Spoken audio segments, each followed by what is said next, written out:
Well, Bourbon Lifers, I figured I'd give you a little bit of an update video. Mama Bear and Chi Chi Bear are cleaning the car. What are the, comment down below, what are the chances Mama cleans the burb? Wanted to give you a little update with the valance. Rubber threshold, whatever you want to call this, came in, and I just could not wait to put it up. So it fits so snug. Actually, it's kind of lifting up. So maybe on the sides, I'll do like the smaller piece so that we can really lock this down and line it up good. But I think it fits really good, and this is gonna drastically help with any sort of wind noise. And it's pretty much in line with the light bars. So little status update. The front valance fit. Looks good. Now, to finish out the roof rack, we just need to Loctite certain screws. I'm probably gonna leave the crossbars without Loctite for the time being until I get them kind of sick. And then what I'm gonna do is I have the wire for the light bar right here, and I'm gonna run it side rails of the baseline roof rack. And I think I can snake it in right here. Drop it down, and the taillight, and then go underneath the truck all the way to the trigger controller. So just a little update. I had to throw on that front valance last night. I was just itching to see if it would work, and I ground down a little bit of the metal behind the XM, Sirius XM antenna, even though these antennas aren't doing anything because I have CarPlay. We got my right-hand man, my little helper, sleeping on the job. Baseline Overland was nice enough to send out some blue Loctite with the roof rack. Is this already rusting? I'm gonna probably upgrade these screws because they strip pretty easy to bolts. Are these nuts as screws? Huh? Is the baby sleeping? No. Thanks for helping me, buddy. You're a better sleeper than worker, my dude. But anyway, Baseline sent out some blue thread locker. I'm gonna put some red thread locker on the bolts where I think it's gonna need. I'm basically gonna leave these. I'll eventually probably blue Loctite, but I want to be able to adjust these, so I'll just go around every so often and make sure everything's tight. So once we are thread locked, we will jump onto wiring up the light bar. So look at how good that looks. Aftermarket brackets, aftermarket light bar, and aftermarket roof rack. And everything just is super dialed. Low profile. I mean, the light bar sticks up just a little bit above the crossbars, but not much. And I don't think I'm gonna have too many things running the full length unless if I have some wood or something, but I can strap it down. All right, let's finish up this Loctite. Good Saturday morning, Bourbon Lifers. Wanted to give you a little snapshot of the wire harness in the making.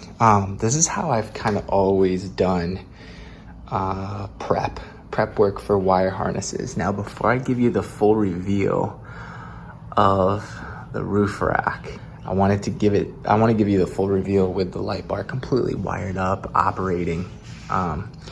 And what I like to do with all my wire harnesses is I got these heat shrink, I don't know what you call these, crimps wire. If it focuses, there you go. You know, you crimp these on, and then you heat them up, and they have like a heat sink, this yellowy material.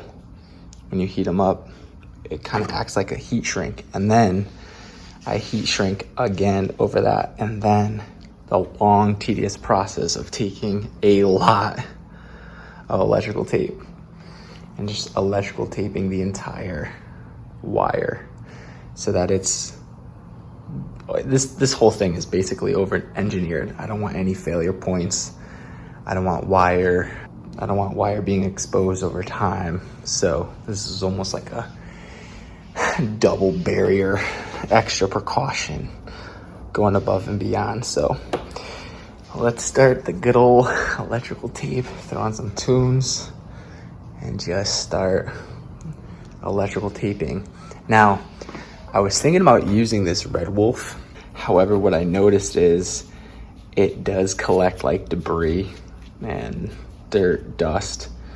Like leaves will fall, like little tiny leaves, and grass will fall and just kind of stick to it. So for the top portion of the roof rack, as it runs along the top and comes down. I'll probably just do normal electrical tape.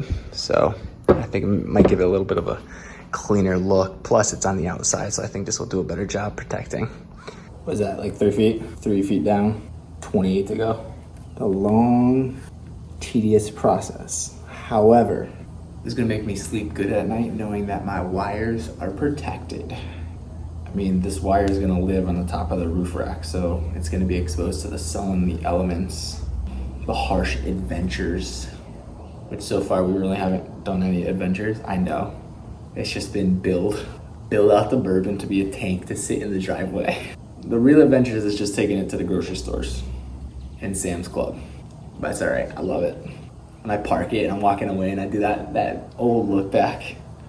I do the look back at the truck, put a smile on my face. Like, yeah, I built that. All in due time, Bourbon lifers. We're gonna have a lot of adventures. We're gonna create some beautiful memories with this bad boy.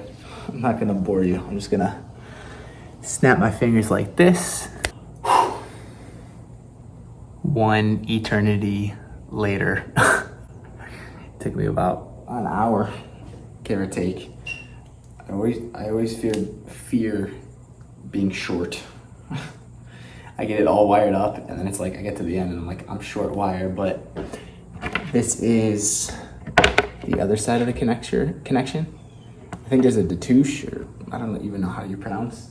It's a detouche on one side coming off the light bar, and then going into the trigger controller, you got one of these standard connectors. So I have plenty of wire here, and this is already heat shrinked or wire loomed with this black. So I should have plenty of wire.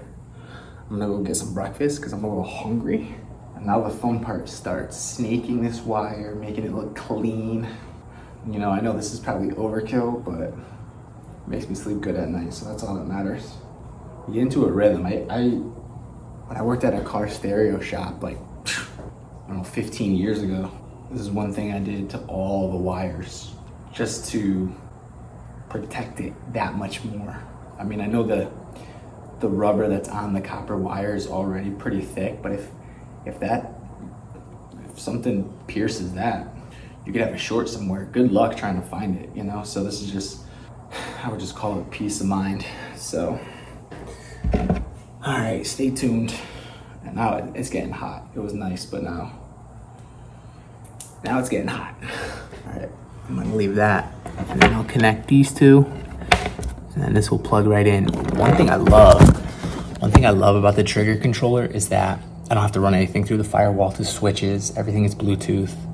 I Bluetooth it to my phone. I Bluetooth it to the trigger controller switches that are inside the cab. So it's just running wire. That's what it comes down to. And that's the tedious part. So just connecting wires and running them all over the truck. So I think this is gonna be the longest run I've ever done. It's like 10 feet up top, maybe 6 feet coming down, and then another 10 feet going underneath the truck. But I think in my mind, it's gonna look clean. And even though it's a long run of wire, it's probably the cleanest route. So leave your comments down below if you think of anything else. Let me know. Maybe a cleaner route to go. But I think the way, and I'll show you this up close when I start doing it, but I think the way I'm gonna run it, it's gonna come out good. Finally, Chichi Bear, AKA El Cheech, finally got up to help Papa Bear. As suspected, the wire. I had to just pop this out a little bit. Take the screw out. I forget, what is this? The rear valance, the rear wind deflectors, diffusers. Literally fits in this groove perfectly. And this is pretty much hollow. Comes right down here and goes right down through there at the bottom. Now it's just a straight shot to the front of the burb. So I'm just gonna zip tie this up here so it's away from these resistors for the taillights, because those things get pretty hot. But that literally worked like a charm. Right, Cheech? Yeah. And here is everything buttoned up in the rear with the wire. Literally worked out perfect. It's literally like a wire channel from the top to the bottom. So that's good to know, because as I add accessories to the top, that's basically how I'm gonna run it. So now I just gotta go straight to the engine bay. You can kind of see the wire there, but from this angle, it actually looks really clean. I'm really impressed. I'm happy with that.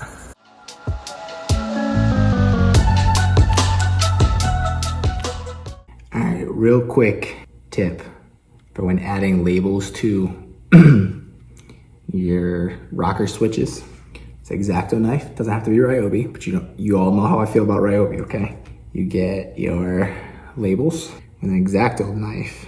This allows you to basically center it perfectly, because the majority of the time, your fingers, my fingers at least, are gonna, whoa, don't fall, don't fall. Come here, you. The majority of the time, your fingers are gonna be oily. Boom. I know you didn't see that, but you're able to kind of drop it. There's like a little rectangular square indentation for the labels. I don't know if you can see that, but it literally, with the X-Acto knife, you just drop it right into place, like so. Quick tip,